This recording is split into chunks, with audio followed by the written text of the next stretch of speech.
Hi, Corey Atwood from Bagogames.com, and I'm here at the Boston Festival of Indie Games, and I'm here speaking with... I'm Matt Blair. I'm with a team of students from Cornell University, and we're here showing a game called Apsis.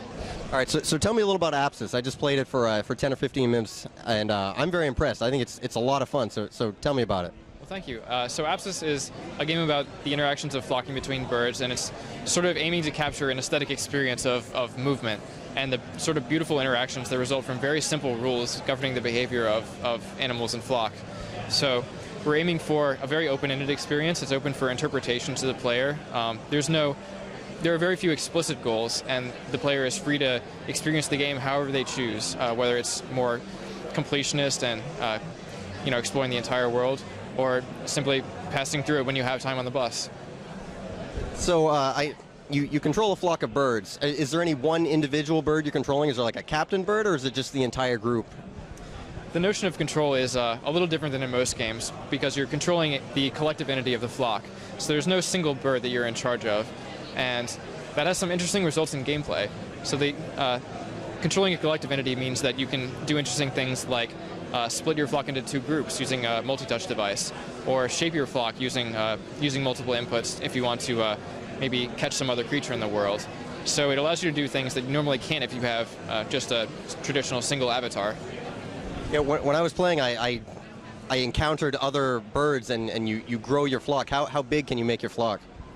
Yeah, so as you pass through the world, you're going to find more birds, they'll join your flock, and you can lose birds too if they get too far away from your flock. And all the birds total will give you a pretty good sized flock, about 60 or 70 birds, I believe. Really? That's quite a good sized flock. Yeah, the flocking algorithm is pretty intense, but it was a really important feature of gameplay, and so we tried really hard to make it work.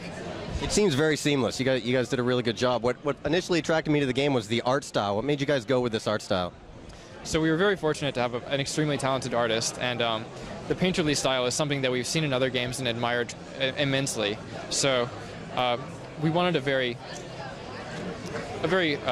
impressionist style, not quite realism, because our game really isn't aiming to replicate the real world in many ways. It's a sort of flight of imagination. So it's impressionistic, but grounded in the real world, and the entire art design is based around this progression of color that goes from the very beginning of the game to the end, and it tracks an emotional arc that everything is designed around. The colors, the gameplay, the sound design, it's all designed around this experience that we want the player to have.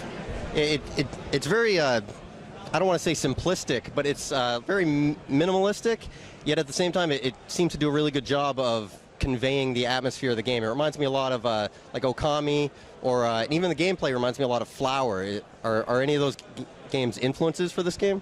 Absolutely. We are big fans of Okami and the work by that game company.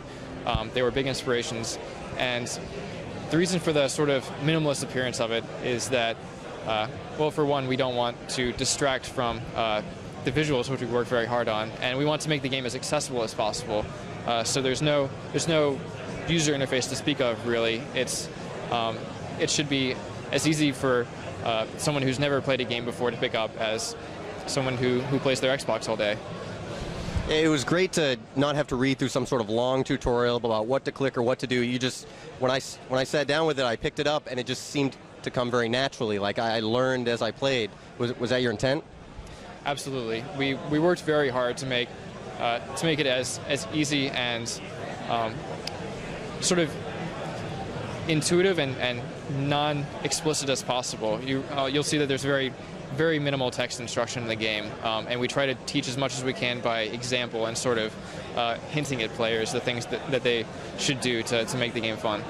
Another thing that really helped convey the atmosphere was the soundtrack. The soundtrack was awesome, right? It reminded me a lot of Flower or Journey. Like did a very good job of conveying an atmosphere or mood. Tell me about the soundtrack. Yeah, we spent a lot of time figuring out the music that we wanted to create the atmosphere in the game. We had an idea of sort of the areas and the feelings we wanted to evoke.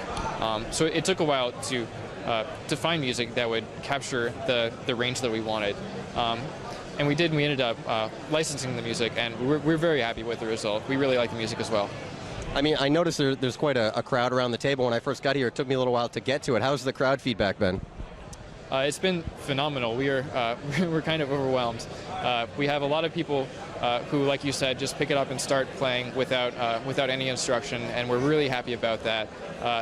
People seem to really respond well to the art style and the visual design in general, and it's very encouraging. So it's making us really happy to continue working on it. You guys might have to name that studio pretty soon. Maybe so. All right, and so this isn't the final version, right? Correct. I would say we're somewhere around alpha, and we're aiming for an actual public release on the Google Play Store around the end of this year.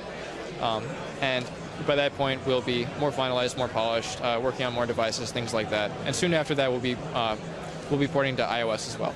So you guys are self-publishing, right? Correct. Yes. We have all the intellectual rights to the game, and it'll just be us in charge of it. Any other future platforms planned aside from iOS and Android? We're looking into touch-enabled Windows 8 devices as well to get the similar touch experience.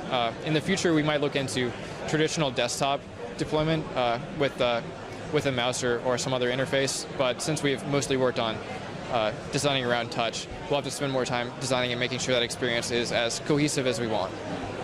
I know that the next-gen consoles they're being marketed, both of them now, as much more indie-friendly. Any thoughts to a Sony or a Microsoft console? Potentially. The new Sony console does have a form of touch input, and it does seem to have a very good attitude towards indie development, and we would be very pleased to have the opportunity to do that. Yeah, that would be very cool. I mean, Flower worked really well, so I would love to see what this could do on a PS4. Agreed, totally.